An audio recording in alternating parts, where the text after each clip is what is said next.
Hello. Oh, that is strange, isn't it?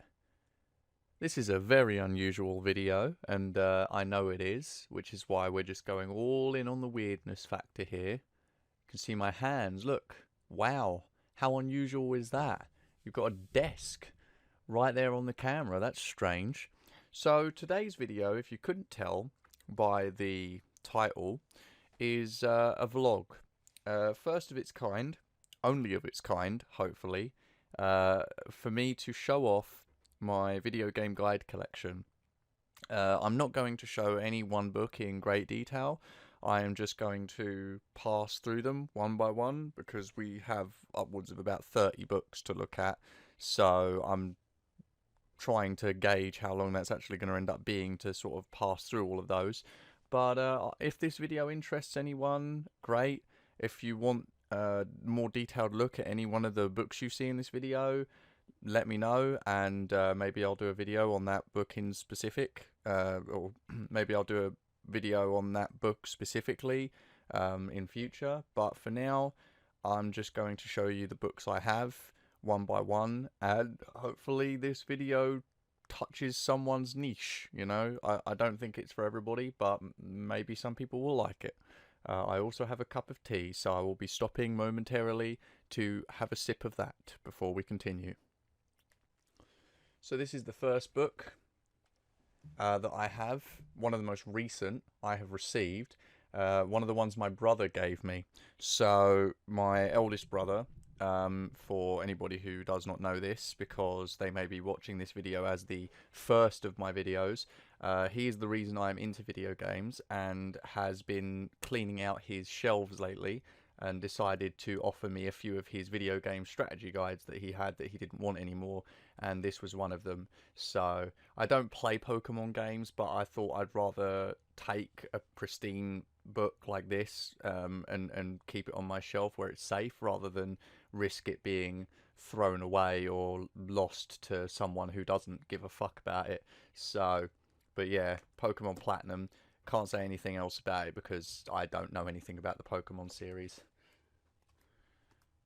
Next here is another guide which I own, I think, as a result of a double purchase. I think I bought a guide off of eBay which came with this guide, and it was the only way I could get that particular guide that I was looking for was to buy it was just this one entry on eBay, was this guide and that other guide. I cannot now remember what the other guide was that I bought with this, but that's the only reason I own this. I don't actually play Metal Gear Solid, so I would probably sell this if it wasn't for the fact that it's in pretty pristine condition. And I don't know, I just feel like if I throw it to someone else, it may end up getting like severely damaged in transit or something. You know, I'm a bit of a glutton for punishment that way. Here we have The Sims 2.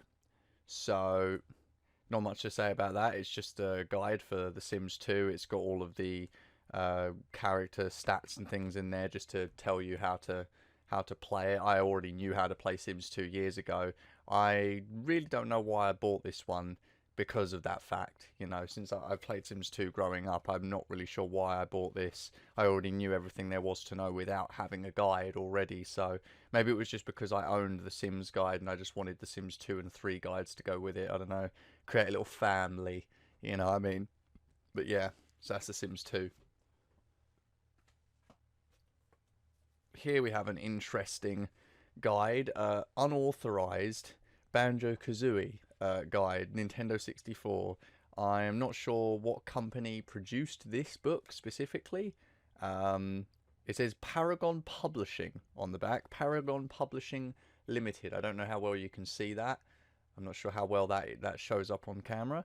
But yeah, very, very budget game guide book with still some pretty good crops, images and stuff in there. It's not a Prima guide though, or an official Nintendo Power guide, which I do own. So yeah, I think this was one of the first Banjo-Kazooie guides I bought before I bought one of the official Nintendo Power or Prima guides, which is why I own this one. So I think you can get this still if you're lucky, but Maybe this has become rare now. Maybe the unofficial guide is rarer than the official one. Who knows? Here's an example of a more recent guide, which I've talked about in videos recently. Well, as of recording this anyway. Morrowind Prophecies. I had no idea this existed until I looked it up because I wanted to know if Morrowind guides did exist, since there was one for Oblivion and one for Skyrim, and found out that the guide for Morrowind was called Morrowind Prophecies, and it was not very cheap. This basic guide, this isn't the Game of the Year edition, this costs 30 quid normally, so maybe about $50 or something along that line. So just the basic guide is quite pricey, but this is a mint condition copy. Both of these guides came from an eBay seller who has a library of books that they sell from, and so this book and the other book I bought have both been basically on library shelves, preserved perfectly since they were created for 20 years. So this book is in pristine condition compared to a lot of other entries you'll see on eBay, and I got very lucky getting a hold of this. So if you, again, like I said earlier, if you want to see a more detailed look at any of these one books, let me know. So if anybody's interested in seeing, you know, the inside of this book, let me know, and I'll do a video on that at some point, because it is very interesting. There is a lot to unpack with many of these books actually, but this one in particular, there's a lot to unpack with it. So,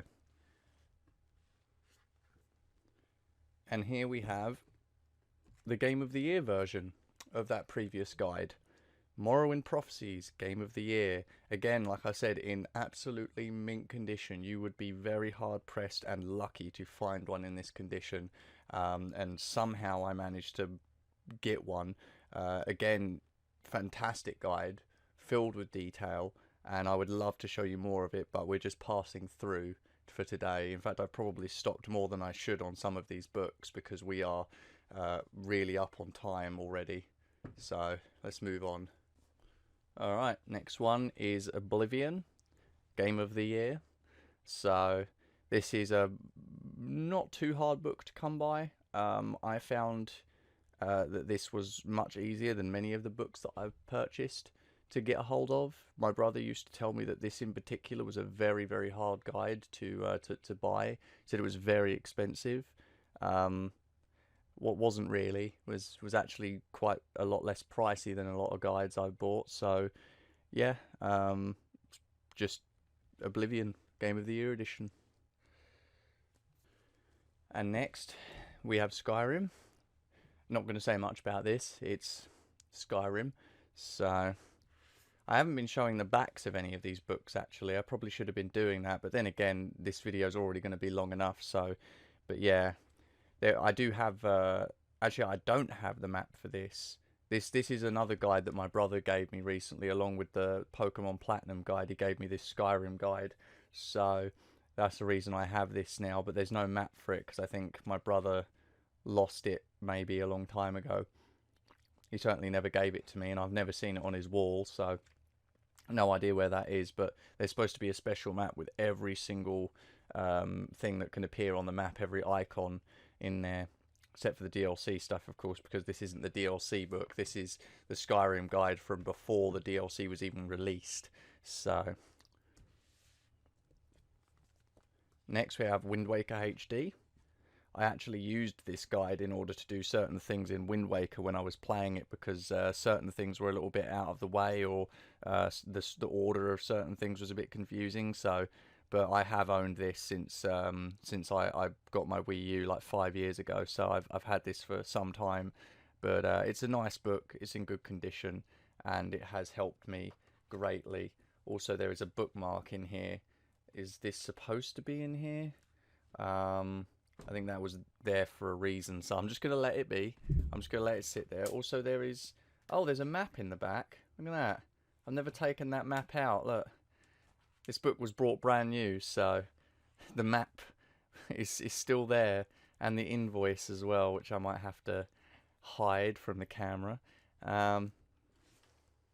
Next, another one of my recent ones. Fracture. Fracture was an interesting game. It had an interesting concept, world terrain deformation using weapons, and you had to use that in a third-person shooter format. So it was a pretty decent game that I enjoyed a lot. The only thing I hated about it was the final boss. But I've never actually 100%ed it because there are a bunch of data cells throughout the game that you're supposed to collect, these collectible things, and there's like 100 of them, and they're hidden very well, and I could never find a guide anywhere online for where to get them all, so I never did finish the 100% of this game. I just beat the final boss and that was it. It's a very simple game, but I thought I'd own the guide for it just because memories. Here we have Sims 3 to go along with the Sims 2 guide and the Sims 1 guide, which is coming up. So really you don't need a guide for Sims. I honestly, like I said before, just bought these so that they would, you know, be a unit, be a family. So that's the only reason I really own all three of these. You don't need a guide for The Sims. It pretty much holds your hand most of the time. There's only a few little mechanics that may be a bit confusing to someone who's never played a Sims game, but otherwise it's pretty straightforward what you do in Sims. So yeah, Sims 3. And there's The Sims. Pretty thin guide actually. I'll just point that upwards so you can see that is a very thin guide. There's not much to The Sims. It was a very basic, very simple game. Still fun though. Still fun as hell. I have fond memories with it. But yeah, I already said why I own this. So, and here we have Fable 2 by Brady Games as well. So this is I actually beat Fable 2 almost 100%. I beat Fable 3 100%, and I have a Fable 3 guide, which will come up pretty soon. But this is Fable 2's guide, and I think I tried to get a hold of a Fable 1 guide. I don't know if I actually did get one or not, but it's a good game. It's Fable 2 is probably the best of the three. I know a lot of people like 1 more, but I actually really liked 2. And 3 was fun, you know. I would say 3 was my favourite, but I actually do think 2 had a lot more on offer, so I like 2 more than 3. Alright, next we have Tony Hawk's American Wasteland. So this is another guide where I'm not really sure why I own this, because American Wasteland is not hard to 100%, not even in the slightest, and you can tell how small this book is. Tells you everything you need to know about how little there actually is in the game for you to really do. It's all main quest stuff. There's nothing out of the way for you to know about or anything.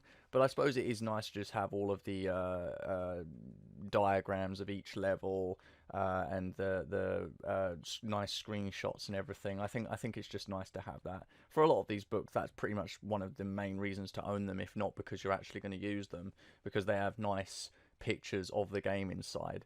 So next guide, Red Faction Guerrilla.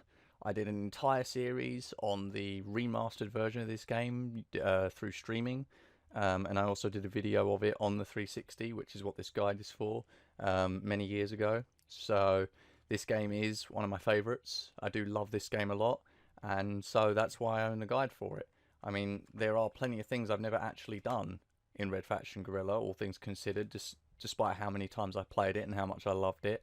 There's a lot of collectibles in the game, which it's very, very hard to actually find a genuine list of how to find them. All the crates, the breakable crates, the ore mining things. There's lots of like little things you've got to break and collect throughout the game, and you get like unlocks for getting them all, or achievements and stuff like that. And I just never did them because they're so out of the way and hard to find in some cases, and sometimes you'll miss one and then you'll have to go over the whole map just looking for that one you missed. So it's just a pain in the arse to 100% it, but it's nice to have the guide though, because it is a really fun game and it's got a great destruction engine. Alright, next we have GTA guides. So I have GTA 4, Lost and Damned. There isn't actually a guide for Ballad of Gay Tony. I looked, There isn't a guide specifically for that. There isn't even like a Game of the Year edition kind of guide for Grand Theft Auto 4. You just get the guide for base game Grand Theft Auto 4, a guide for Lost and Damned, and then there's no guide for Ballad of Gay Tony. So this is what we get, and it's just a guide for that particular campaign, Ballad of Gay Tony. It's a very short campaign, but it's a really nice bonus on top of the base game for GTA 4. It's not like GTA 5 disappointed me in that respect. You know, you get 3 different characters, but they've focused the last 10 years basically on just multiplayer content and nothing for single player, nothing to add to the story of the campaign at all. It's just all multiplayer stuff. But in GTA 4 they actually had 2 DLCs that had lots of content in them that were like buried in with the main quest line for Nico. You know, they were a part of it.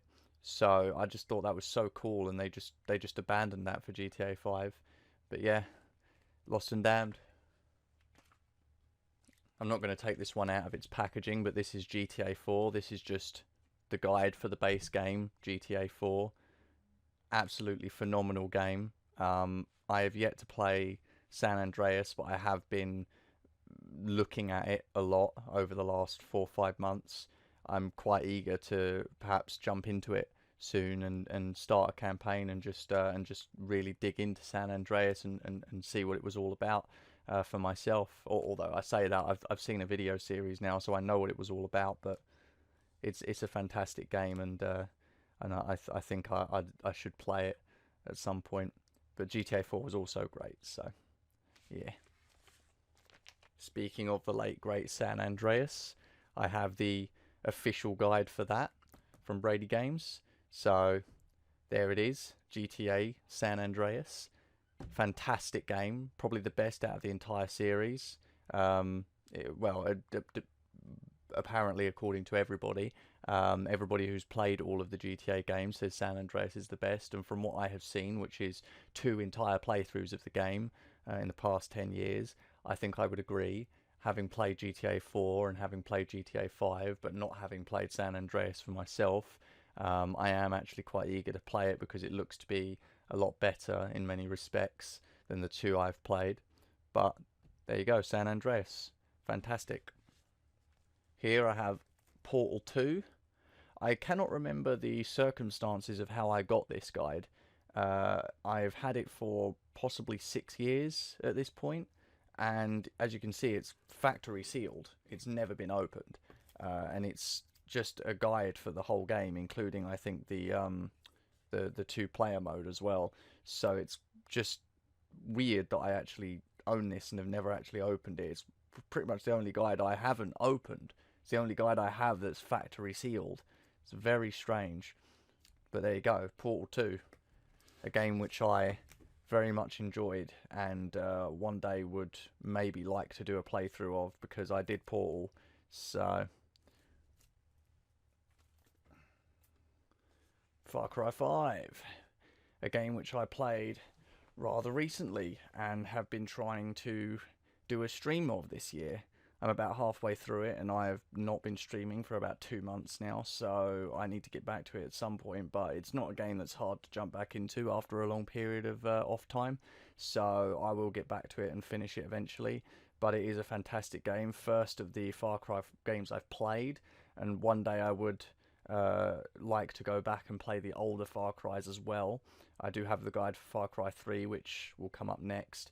I actually, in here, I keep the map, which I got luckily, which came with the Father edition of Far Cry 5, but I just got it on its own along with the soundtrack, which also came with the Father edition. Someone was literally just selling the map and the soundtrack from the Father edition on eBay, and I snagged it for next to nothing, so very lucky there.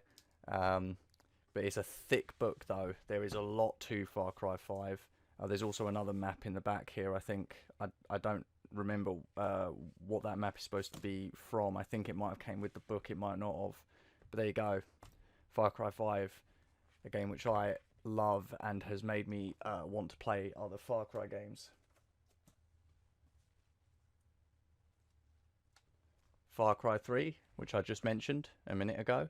So, a game that I have not played, but would like to someday when I get the chance. I do have it. I have 3 copies of it, in fact. I just haven't gotten a chance to play it. So, one day I will dig into that. I've heard many good things about it. I've even been told it's one of the best of the Far Cry series.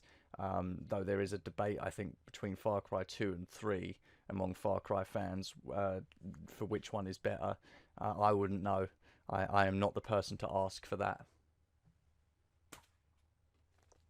Fallout New Vegas. I'm not actually sure if this guide contains the DLC content. I don't think it does. I think this is just the base game and not any of the DLC content. Though I could have a quick little glance at the contents, which is huge. Christ almighty. No, it doesn't look... It doesn't look like it actually has any of the DLC in here at all. Yeah, I think maybe there wasn't a version for the DLC. Maybe there was a version of the guide with the DLC in it, but I wouldn't know. So that's the one I own. And here is the big daddy-o. That is Fallout 3. This is a thick book because it's the Game of the Year edition and contains all of the extra content. There's the map there on that page. Ooh, that is an absolutely chonky fucking book. And I have actually used this during both of my playthroughs of Fallout 3. I played it twice. First time in 2016 and second time in 2018, 2019, when I was going back through it to get 2 missing achievements on the 360 that I'd missed out on. So... yeah, I played it through twice. I don't think I'll play it again for quite a long time. I do intend to go back and play Fallout 1 and 2 at some point, but that's another one that we'll just have to wait for another time. Just Cause 2. Fantastic game. My introduction to the Just Cause series. I played this game, I think, back in 2010, 2011. And I absolutely fell in love with it. I loved the giant world. There's a map in here. Maybe just this once through this entire video I can just show you one of these, because a lot of these guides do come with maps, though they are pretty big and I do not have time to look at all of them in great detail. But you can see the map was absolutely enormous. Getting from place to place in this took a long time, but I loved all the little secrets. There was something about the hunting down the cargo crates for the various upgrades and things that was just therapeutic for a while. But there's so many in the game that you can only do it for so long before it stops being therapeutic, you know, collectible, and turns into just, this is really annoying now. And there's like thousands and thousands of these collectible objects in the world, and they are so well hidden in some cases, it just becomes an actual chore to hunt them down. So... how unfortunate that is. It still was a fun game for me. I still enjoyed playing it when I did, and it introduced me to a great series. So I went back and played Just Cause 1, played Just Cause 3, of course, which I also did on stream, and I tried Just Cause 4 and just did not like it. Played Just Cause 4 for about 3 hours, and I hated it. It just wasn't the same. Did not feel the same at all. Just Cause 1. Just mentioned it. Fantastic game, fantastic start. This was a game which pretty much cemented Just Cause as a proper franchise. I mean, it would have. It was the first game, but it was also a standout game. It was just brilliant for what it was. Just the biggest world for its time, and a lot to do in it as well, seemingly. You know, it wasn't like the world was mostly empty. There was a lot of things that you could do, or at least it felt more realistic. You know, the size felt more realistic. It was a pretty good game. I thoroughly enjoyed going back to this after Just Cause 2, and then of course going forward to Just Cause 3. You get a continuation of Rico's story. It's a good game. Legend of Zelda: Twilight Princess. One of my favourite Zelda games. As much as I loved Ocarina of Time, as much as I loved watching Majora's Mask and never actually finishing it myself, I have such an and as much as I enjoyed Breath of the Wild, I have an infatuation with Twilight Princess. It is such a fantastic game, and I remember playing it on the Wii. I did not play the GameCube version. I have not played the HD remake, although I wanted to. This was the version I played, and I loved it to bits. Even the Wii controls would just, I don't know, there was something great about being interacting with the world in that way. It was brilliant. And this game's story was just, I don't know, there was something about it that really hooked me and kept me coming back every day to keep playing. So I have this game to thank for my love of Zelda, where a lot of people have Ocarina or the original Zelda or Breath of the Wild nowadays. That game's 4 years old at this point, so God, I can't believe that game is 4 years old though. That is absolutely ridiculous. Donkey Kong Country Returns. This is a very, very, very special guide to me because this was the first video game guide that I ever got. I remember when Donkey Kong Country Returns came out, when it first came out in 2010, in summer of 2010, I was in a game store and this was on the shelf, and I had just gotten Donkey Kong Country Returns and I wanted a guide for it as well.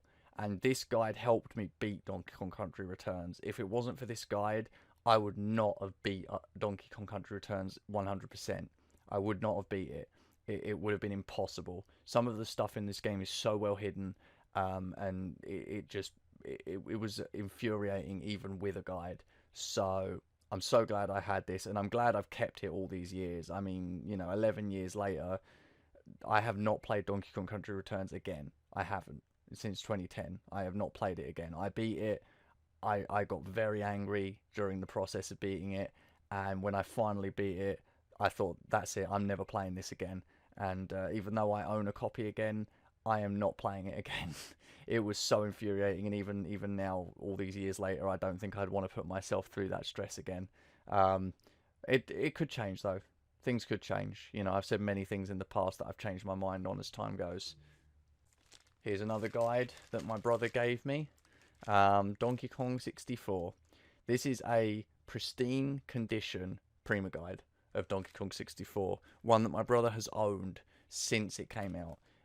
It is in very good condition, and I am very happy to have received this as a hand-me-down because I am not very good at Donkey Kong 64. I have never beat it. I have watched multiple playthroughs of it over the years, so I know what's after the point that I could never get past. But just in case anybody is interested, the point I could never ever get past in Donkey Kong 64 was the duck boss, the duck in the box. I can't remember his name.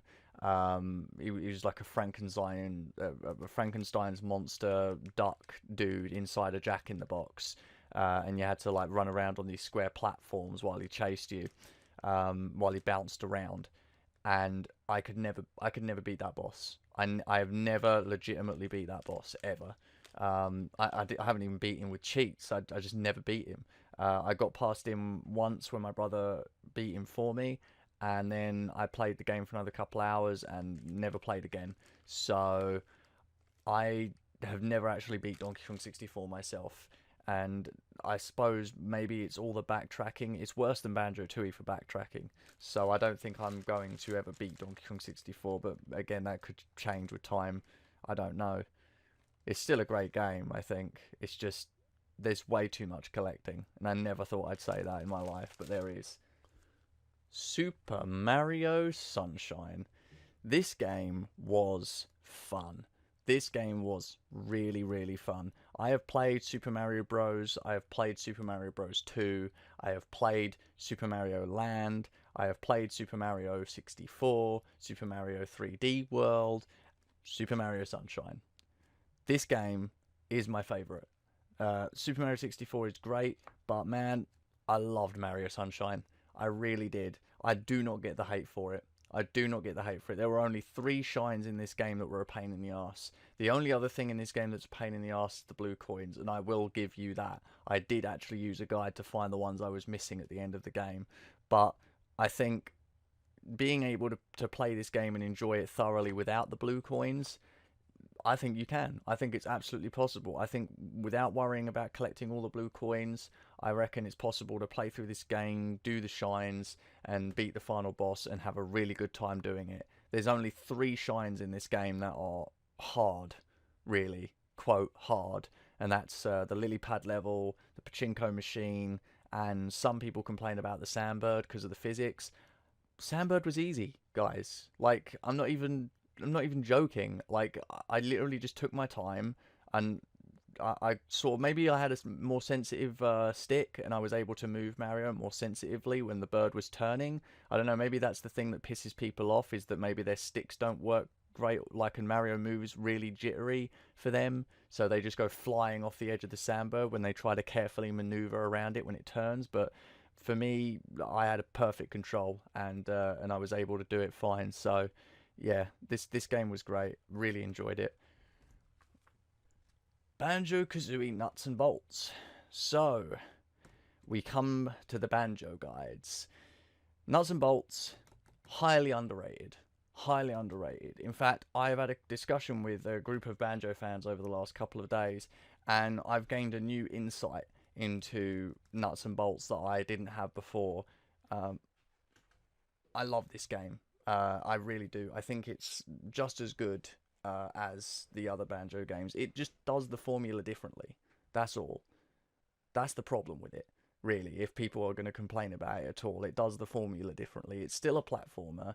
It's still a collectathon. It just does those elements a little differently than the prior games. So it still has music notes to collect, first of all. But that's pretty much it. That's the only collectible. But then again, you know, a collectathon can be fucking anything these days, so I don't think that matters. As for the platforming, it does have some platforming elements, but most of it's vehicle based, so there's not really much platforming, but it still has it. It does the sort of world exploring element through vehicles rather than by actually walking around, which is why you don't have any moves other than the spanner.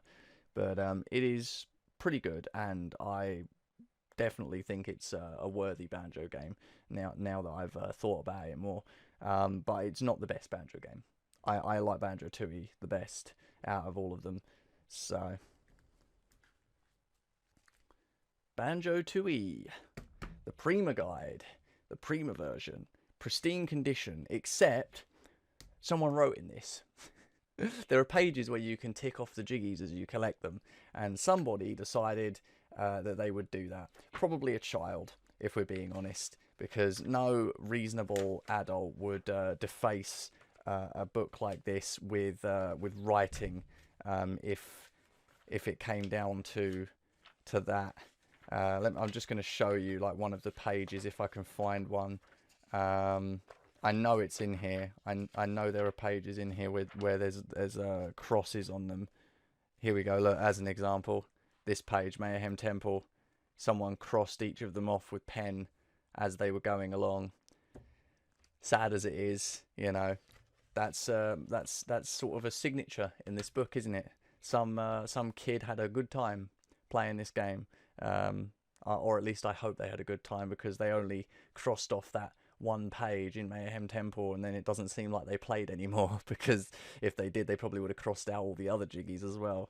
It's fortunate, I guess, because it means there's only a couple pages with crosses on them. But yeah, I suppose that happens sometimes with guides. You get secondhand stuff like this, and people have written in them. Gives them a bit of flavour. Banjo Kazooie, Nintendo Power. This is one of my best and favourite guides. Not only because it's one of my favourite games of all time, but because this guide, unlike the Banjo Tooie one, is completely unsullied. It is a mint condition Nintendo Power Banjo Kazooie guide with no writing in it whatsoever. Nobody has sullied or defaced this book. It is in absolutely pristine condition, and I am very fond of it. It is just something very special. All of the little dialogues here and the descriptions and things, just a ridiculous level of detail, high quality models from in-game, as well as screenshots that aren't so high quality. It's quite funny actually. They pulled the high quality models from in-game for a lot of this stuff, but then when it came to the screenshots are in really, really low quality. So there's a nice comparison there between the actual models when they get ripped from the game, the images, and what they look like in-game. There's also a nice map here in the middle of the book as well, which gives you a sort of detailed path through Grunty's lair, and also a sort of page that you can use to note down Brentilda's answers, because they change from file to file. So, but I'd probably scan that page and make a copy of it or something. But there you go, Banjo Kazooie. Oh, there is a rip in here actually. Yeah, I just noticed that there is a rip. Where is it? Yeah, there we go. There's a rip there on that page. I'm not sure how that happened, but for the most part this book is in very good condition, so I don't mind that little rip there. It's not missing a whole page or anything, is it? So here we go, Banjo-Kazooie. Okay, we're down to the last two books here. Second to last, Fable 3. So this one has a special case on it, and also you can... There were different versions of this book with different covers. I think there's like 6 different variants that you could get.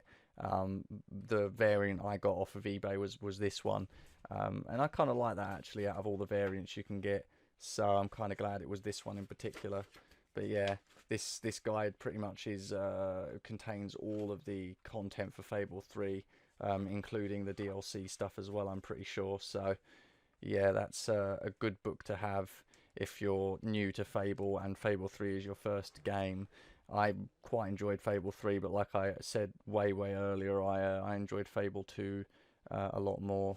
So, and last guide, Breath of the Wild. I bought this guide back when Breath of the Wild first released. It is not the Game of the Year version, though that's not called the Game of the Year edition. I think it's called the Complete Edition or something. This is called the Collector's Edition, this one. So this doesn't contain any of the DLC content, it's just the base game. But it's still very nice, and it helped me actually quite a bit when I was trying to find certain things in Breath of the Wild. But as good as it is, it's not the full guide. It's not the special complete edition, and the complete edition is quite pricey these days. So, but there you go. That is Breath of the Wild, and that is it. That is all of my video game guides. I have no idea if this video was enjoyable in any way whatsoever. I have no idea if anyone will ever even see it, but if you do, I hope somebody enjoyed it, because it's been fun just sort of showing off my video game guides. I've had them on the shelf for a while, quite a lot of them, so it's nice to just pan through them, talk about a few of them in detail, and just sort of share them a little bit. So there you go. That's it. Bye bye.